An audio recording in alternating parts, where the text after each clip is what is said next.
என் பேர் பாலசுப்ரமணியம். நான் Mohammed Sadak engineering college கீழக்கரையில் படித்தேன். பக்கத்தில் ஏர்வாடி. வியாழன் வெள்ளி லீவு. அப்போ தர்காவுக்கு போகிறது. வியாழன் வெள்ளி போகும்போது அங்கே அது பேய் பிடிச்சவங்களெல்லாம் அந்த தர்காவில் வச்சு பூஜை பண்ணுவாங்க.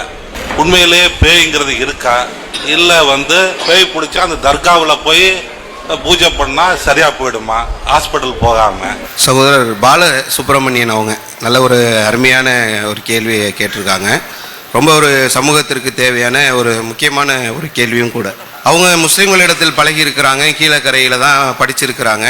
பக்கத்தில் ஏர்வாடி என்று சொல்லக்கூடிய ஒரு ஊரில் ஒரு தர்கா ஒன்று இருக்குது. பேர்தாங்கி முஸ்லீம்கள் எங்களில் இறந்து விட்ட ஒரு சிலரை போய் அந்த இடத்துல அடக்கம் செய்து விட்டு அங்கே போய் வழிபாடுகளை செய்யக்கூடியது தான் தர்கா என்பது. தர்காவுக்கும் இஸ்லாத்துக்கும் எந்த சம்பந்தமும் கிடையாது. இது முதல்ல நீங்கள் வந்திருக்கக்கூடிய எல்லாரும் புரிந்து கொள்ள வேண்டும். இஸ்லாம் என்று சொன்னாலே நான் ஆரம்பத்திலே சொன்னேன், ஒரு கடவுளை மட்டுமே வணங்க வேண்டும், அதுதான் இஸ்லாம். தர்காவில் என்ன பண்ணுவாங்கனாக்கா, இப்போ இங்கே நல்ல நிலையில் ஒருத்தர் வாழ்ந்திருப்பார். அவர் இறந்த பிறகு அவரை கொண்டு போய் அங்கே அடக்கம் செய்து வைத்து விட்டு அவரிடத்தில் போய் தங்களுடைய தேவைகளை கேட்பாங்க. எனக்கு குழந்தை வேணும், எனக்கு வெளிநாட்டுக்கு விசா வேணும், நான் நல்லா படிக்கணும், என் நோய் குணமாகணும். அவரே இறந்து போயிட்டாரு.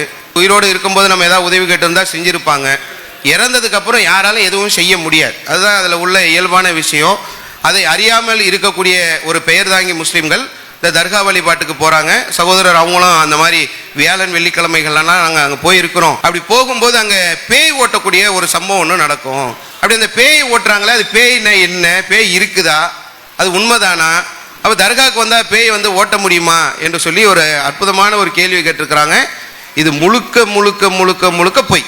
இஸ்லாமியர்கள் தர்காவில் செய்கிறாங்களே அப்படின்னு சொன்னாக்கா பொய் தான். அது பேய் என்பது கிடையவே கிடையாது. 100% நீங்கள் நம்பலாம்.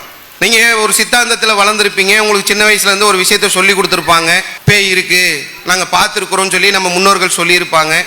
இப்படியான கேள்விகள் இதெல்லாம் செயல்களை எல்லாம் நம்ம கடந்து வந்தோம். அப்படி சொன்ன உடனே பேய் இல்லையா, அது எப்படி நம்புறது அப்படின்ற ஒரு நிலை உங்களுக்கு வரலாம். உண்மையிலே 100% பேய் என்பது இல்லை. இஸ்லாம் அப்படி தான் சொல்லி தருகிறது. மனிதர்கள் எல்லோருமே இறந்து விடுவார்கள். இறந்து விட்ட பிறகு அந்த இறந்த மனிதர்களில் உள்ளவர்கள் திரும்ப உலகத்திற்கு வருவார்கள் என்பதுதான் அந்த பேய் நம்பிக்கை. அதனை யதார்த்தம். ஒருத்தர் போறாரு, ரயில் ஆக்சிடென்ட் ஆயிட்டாரு, ஆக்சிடென்ட் ஆனவொன்னே அவருடைய பாடி எடுத்துன்னு போய் அடக்கம் பண்ணிட்டாங்க, அவர் ஊரில் உலகத்தில் சுற்றிக்கிட்டு இருக்கிறாரு அப்படின்னு சொல்லுவாங்க.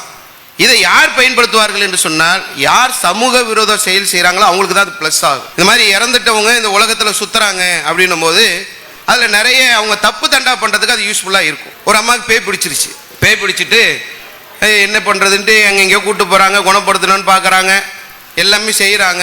அவங்களால அந்த குடும்பத்தாரை குணப்படுத்த முடியாது. ஏன்னா அந்த அம்மாவுக்கு பேய் பிடிச்சது அவங்க தவறு செய்வதற்காக அந்த நாடகத்தை ஆடிக்கொண்டிருக்கிறார்கள்.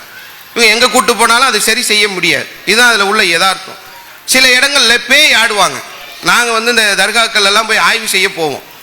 பேய் ஆடுவாங்க. அந்த பேய் ஆடி முடிச்சதுக்கப்புறம் அவங்கள கூப்பிட்டு, ஏங்க இந்த மாதிரி பேய் ஆடுனீங்களே, என்னங்க விஷயம், உங்களுக்கு எவ்வளோ சம்பளம் தர்காவில் தருவாங்கன்னு கேட்டால், நான் இது மாதிரி வாரத்துக்கு ஒரு நாள் வருவேன், 2 வாரத்துக்கு ஒரு தடவை வருவேன், எனக்கு இவ்வளவு சம்பளம் எங்களுக்கு தர்கா நிர்வாகத்தில் தருவாங்க. அவங்க அங்கே பேய் ஆடிட்டு போனார்கள் என்று சொன்னால் தர்கா நிர்வாகத்தில் அவங்களுக்கு சம்பளம் கொடுப்பாங்க. அதுக்கு தான் பேய் ஆடுறாங்க. இறந்ததுக்கப்புறம் ஒரு மனுஷன் உலகத்துக்கு வர முடியுமா? அதாவது இங்கே நினைக்கிறோம் நம்ம இறந்ததுக்கப்புறம் வரணும். அதில் தமிழ்நாட்டில் மட்டும்தான் இறந்ததுக்கப்புறம் வரணுமா? துபாயில் இறந்தவர் வரமாட்டாரா? சவுதியில் உள்ளவர் வரமாட்டாரா? அமெரிக்காவில் உள்ளவர் வரமாட்டாரா? கனடாவில் உள்ளவர் வரமாட்டார்? இறந்ததுக்கப்புறம் தமிழ்நாட்டில் உள்ளவர் மட்டும் தலைச்சம்புள்ளையா இருந்தால் அவன் வருவான், அவன் பாதியில இறந்து போயிட்டா வருவான், அவன் இப்படி இறந்து போயிட்டா வருவான், தற்கொலை பண்ணிக்கிட்டா வருவான். ஒரு வீட்டில் தற்கொலை பண்ணின்னு 2 பேர் இறந்துட்டாங்களாம், அங்கே பேய் சுத்துதுன்றாங்க. தற்கொலை பண்ணி இறந்துக்கிட்டாக்கா அது பாதியிலே போன உயிர், அதனால அந்த உயிரை என்ன பண்ணுது, இங்கேயே சுத்திக்கிட்டு இருக்குது அப்படின்னுலாம் மக்கள் பேசிக்கிறாங்க.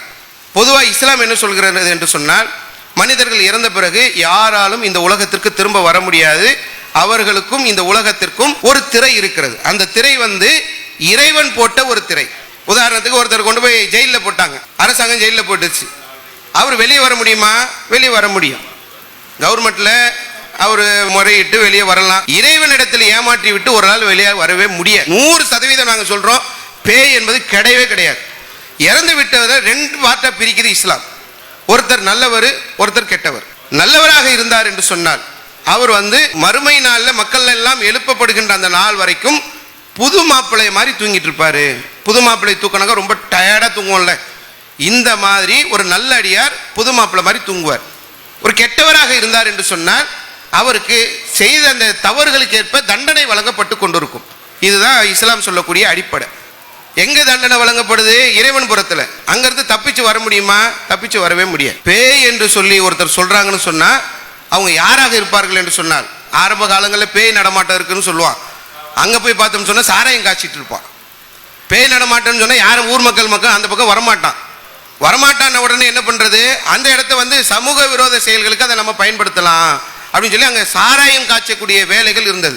இந்த மாதிரி சிலர் என்ன பண்ணுவாங்கன்னா, சொத்துக்களை வந்து பிரச்சனை பண்ண வேண்டும் என்பதற்காக, இது அவன் வித்துறக்கூடாது என்பதற்காக, தன்னுடைய பங்காளி சண்டையை காட்ட வேண்டும் என்பதற்காக அங்க போய் டெய்லி கொலுசு சத்தத்தை போட்டு விட்டுறது. போச்சு, அவ்வளவுதான்.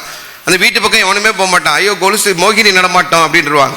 அப்ப இப்படியான அந்த பீதிகளை கலப்புவதற்காக பயன்படுத்தப்படக்கூடியது தான் இந்த பேய் நம்பிக்கை என்பது. பேய் என்பது உலகத்தில் நிச்சயமாக வரவே வராது. அப்படி இல்லை. நம்ம தமிழ்நாட்டில் தான் இந்த மாதிரியான நம்பிக்கை, கேரளால தான் இந்த மாதிரி நம்பிக்கை. நீங்க வெளிநாடுகளில் போனீர்கள் என்று சொன்னால் இந்த நம்பிக்கை கிடையாம இல்லாமலே வாழ்ந்துட்டு இருக்கிறாங்க. அங்கேயும் ஆக்சிடென்ட் நடக்குது, அங்கேயும் பாதி பேர் தற்கொலை பண்றான், அங்கேயும் இது மாதிரியான மரணங்கள் ஏற்படுகிறது. அங்கெல்லாம் பேய் நம்பிக்கை இல்லாமல் வாழ்ந்து கொண்டிருக்கிறார்கள். இந்த மூட நம்பிக்கை எதை போட்டாலும் கேட்ச் பண்ணக்கூடிய மக்களாக நம்ம மக்கள் இருக்கிறதுனால அந்த பேய் நம்பிக்கையை உள்ள போட்டு அதற்கு சில செட்டிங்கை பண்ணி வாரம் ஆட்களை வைத்து அங்கே வந்து பேயாட்டம் ஆடி அவர்களுக்கு சம்பளம் கொடுக்கப்பட்டு அதை நாங்கள் குணப்படுத்துகிறோம் என்று குணப்படுத்தி இப்படி நாங்கள் பேய் ஓட்டுகிறோம் என்று பேய் ஓட்டுறாங்க. சில இடங்களை பார்த்தோம்னா பேய் மாதிரியே இருக்குங்க. அதாவது நமக்கு அப்படியே ஆச்சரியத்துடைய உச்சில போய் நிற்கிற மாதிரியே பேசுவாங்க. ஏங்க இவன் பேய் பிடிச்சிருக்குங்க, எப்படிங்க சொல்றீங்க? அவன் பாருங்க எவ்வளோ அழகா இங்கிலீஷ் பேசுறான் அப்படின்வாங்க. ஏன்ப்பா இங்கிலீஷ் பேசுனா என்னப்பா, அதுக்கும் பேய்க்கு என்னப்பா சம்பந்தம்? அவன் படிக்கவே இல்லைப்பா, இங்கிலீஷ் பேசுறானப்பா அப்படின்வாங்க. சில இடங்களில் போனோன்னு வைங்களேன், அரபி பேய் பிடிச்சிருக்கும், அரபி பேசுதுன்னு வாங்க. நம்ம சரி அரபி பேசுது நம்ம போய் பார்த்தா தான் தெரியும் அது அரபியே இருக்காது. மனுஷனுக்கு இயல்பாகவேங்க மூல அமைப்பு இருக்குல்ல, ரெண்டு அடிப்படையில் இருக்கும். ஒன்று ஆழ்ந்த சிந்தனைகளை பதிவு செய்யக்கூடியது, இன்னொன்று மேலோட்டமாக உள்ளதை பதிவு செய்யக்கூடியது மூளை. இதுல ஒரு சிலருக்கு அபார சக்தி வந்துடும் திடீர்னு. அது எப்படி அபார சக்தி வருது?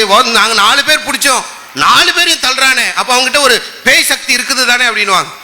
மனுஷனுக்கிட்ட யதார்த்தமா இருக்கிறது என்னன்னா, ஜிம்முக்கு போறான், 3 மாசம் போன உடனே ஒரு வெயிட் அவனால தூக்க முடியுது. முதல்ல போன அன்னைக்கு அவனால தூக்க முடியல. ஏன்னு சொன்னா அவன் வந்து ட்ரைனிங் கொடுக்கறான். அவனுடைய அந்த உடலுக்கு இப்படி ட்ரைனிங் கொடுத்தா இதை செய்ய முடியும் என்பதை உருவாக்குறான். இப்படிதான் மூளை வடிவமைக்கப்பட்டிருக்கிறது. இது நல்லதும் கூட. இப்போ எனக்கு இங்கிலீஷ் தெரியும், எவ்வளவு தெரியும்? ஒரு 3000-4000 வார்த்தை தெரியும். அதை கோர்த்து பேச தெரியுமான்னு சொன்னா தெரியாது. அதை கரெக்டா பேச தெரியுமா? தெரியாது. அப்ப எனக்கு ஒரு 2 மூளை இருக்கு. ஒரு மூளை வேலை செய்யலன்னு வைங்களேன், நான் இங்கிலீஷ்ல பேசணும், நீங்க கேட்கணும். அதானே யதார்த்தம்.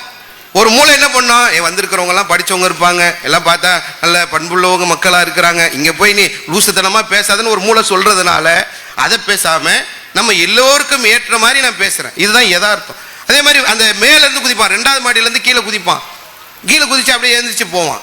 அது என்னன்னாக்கா சில நேரங்கள்ல அந்த அபார சக்தி உள்ள அந்த மூளை வந்து வேலை செய்யும். எல்லாத்தையும் கட்டுப்படுத்துற அந்த மூளை வந்து வேலை செய்யாம போயிடும். நமக்கும் மேல இருந்து குதிக்க முடியும், கீழே குதிச்சோன்னா கை உடையலாம், கால் உடையலாம், ஏதாவது பாதிப்பு ஏற்படலாம். இந்த படிக்கிட்டு இருக்கேன்னு இன்னொரு மூளை சொல்லும், 2 மாடி இறங்கி போறதுக்கு இன்னும் ஒரு 2 நிமிஷம் ஆகுமா, இறங்கி அப்படி கீழே போயிடுவோம்ப்பா அப்படின்னு அந்த மூளை சொன்ன உடனே சின்ன மூளையும் பெரிய மூளைக்கு சண்டை நடக்கும். இங்கேருந்து குதிச்சா ஏதாவது சுளுக்கு கூட பிடிச்சிரும். அதனால நம்ம என்ன பண்ணுவோம், படிக்கட்டில் இறங்கி போவோன்னு அந்த 2 மூளையும் வேலை செய்யறதுனால படிக்கட்டில் இறங்கி வந்துடும். ஏதாவது ஒரு நரம்பு கட்டாயிருச்சுன்னு சொன்னா மேலேருந்து குதிக்கிறது, இங்கிலீஷ்ல பேசுறது, அரபியில பேசுறது, 4 பேரை தள்ளுறது, இதெல்லாம் யதார்த்தமா நடக்கும். இதெல்லாம் நடந்தது என்று சொன்னால், அப்படி பேய் பிடித்தவர்கள் இருந்தார்கள் என்று சொன்னால் எங்ககிட்ட அழைச்சிட்டு வாங்க. அவர்களுக்கு உரைய முறையில கவுன்சிலிங். சிலருக்கு மனநிலை பாதிப்பு ஏற்பட்டிருக்கும், சிலர்கள் தவறு செய்ய வேண்டும் என்பதற்காக இப்படி பயன்படுத்துவாங்க, சிலர் நோயாளியாவே இருப்பாங்க, மனநிலை பாதிக்கப்பட்டே இருக்கும். அப்ப எதற்கு எப்படி மருத்துவம் செய்ய வேண்டும், என்ன வழிகாட்டுதலை தர வேண்டும் என்ற அடிப்படையில் தான் அதை சரி செய்ய வேண்டுமே தவிர பேய் என்று சொல்லக்கூடிய அந்த மூட நம்பிக்கையின்பால் நம்ம சென்று விடக்கூடாது. பேய் என்பது வராது, இல்லை, இல்லவே இல்லை என்பதுதான் இஸ்லாம் சொல்லக்கூடிய பதிலாக சகோதரர் பாலசுப்ரமணியன் அவங்களுக்கு சொல்லிக் கொடுங்க. அல்லாஹு அக்பர், அல்லாஹு அக்பர்.